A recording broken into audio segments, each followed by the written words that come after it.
Good morning still, SMF MMTs, 11:46 a.m. Pacific Standard Time, date 5/7/11/2011, and it's a Saturday. And it really gives us time to reflect on finding facts and conclusionary data and the SMF analysis. Was it right or was it wrong? The thing about it is, how we also grade ourselves is that we're doing all these live analysis during market hours, not after the fact. So, is it valuable to you to know before things happen, or would you rather read them after they've already happened? Which one is going to be more valuable to you? Well, MMTs, for you, you already know what that is, but the public model does not. So, as we get into the core principle is that a week ago and prior to that we said first a correction around the corner. Then last week on all live entries, exits, and index analysis and sector analysis we said correction, and we got 5 days of it here on a weekly. This weekly high here, let's see what it was. On the S&P it was 1364, but we made the higher high here at 1370.58. Our upside target was if we ever cleared through that 1358 that we could see 1375. So our high here and then the low is 1329 during the S&P 5-day reversal, because that's a weekly chart. Now, when we said, just like we said back over here on the S&P 500, if you would like to go back, Mr. Investor, and go to the website and take a look, that when we were putting in topping patterns, that back in April we said that there was a correction. And a correction was from that particular swing high on the S&P where they were going to get off board. We were right to the penny. That's 1339. That swing low where it ended on the S&P was the low of 1294.70. And in the daily or yearly daily formulas that we have on all indexes, they're done in January. Those numbers never change, and they're 100% accurate. We made that big low bottom up again, and we said that there was another reversal. So here it is. So basically on the daily, it starts right here at 1370. So basically in the formulas that we have on our indexes, which are accurate, you have to come and see them to appreciate it and to believe it. I'm going to take a look and see what I have here. I do have the S&P 500. So we know where the highs were, 1370. So over here in the S&P, we came up in our platform 1,370 was 1 1/2 deltas up, and we said that over a month ago, that when this trend started that the top could get right up there toward that 1 1/2 delta. And I'm sorry, it is 1370. So I'd have to go back and look at our notes. Maybe I did say 1370 versus 1375 was 1 5/8 delta up on the S&P yearly formula. So we hit the positive ratio of 1.50 SMF market maker ratio.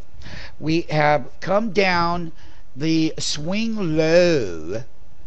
The swing low was, let's see where the swing low was, at 1329.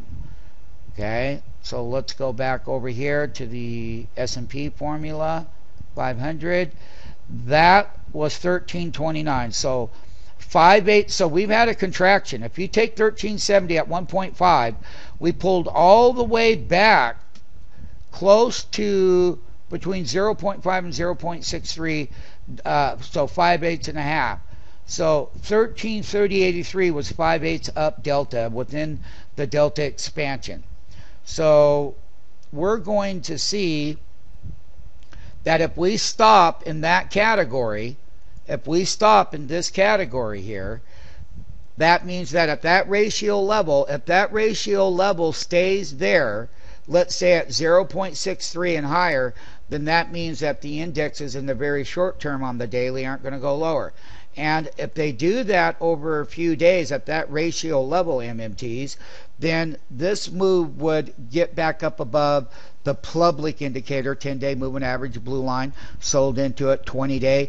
If it gaps down below it, and runs through 1320, that would be right here at 1319.56, 1319.56, okay? That would still be 3/8 delta up at 0.38 trend ratio, which would still equal a fairly decent move at 1.3% in the market maker pricing model as positive on the index at 1.3.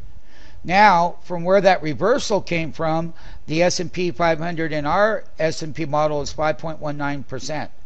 Now, we've had that reversal down to only being positive on the lows it was. Let's see where the closing price was.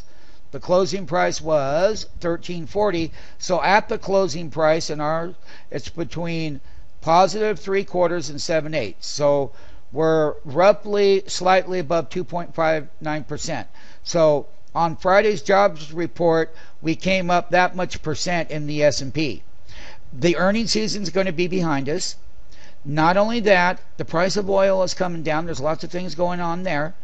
The S&P 500 weekly over here, when we had the reversal here, we were overbought at 96% DS weekly, and we got 4 weeks out of that reading. Now, believe it or not, on the leveraging up, we're only making, this made only 87%.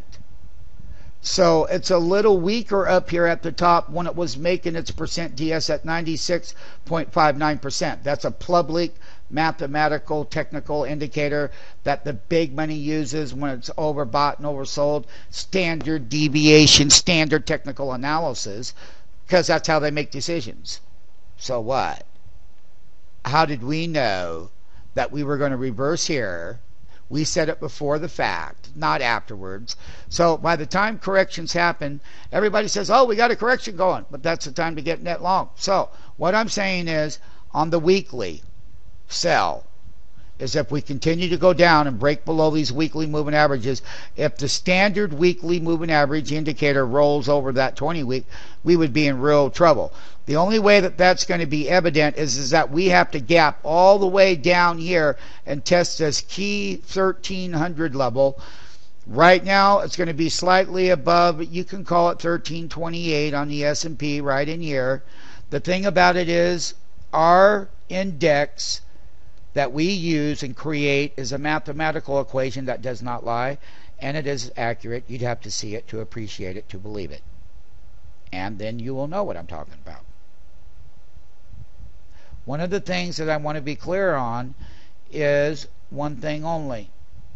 That if we stop at a certain area in our platform, at a certain ratio area, and we already made that one low, okay, slightly above zero, just call it at 5/8 down at 0.63. And we closed all the way back up, so we got to 7.5 and almost to 8.8. So we're already leveraging up from this last pullback based on the volatility.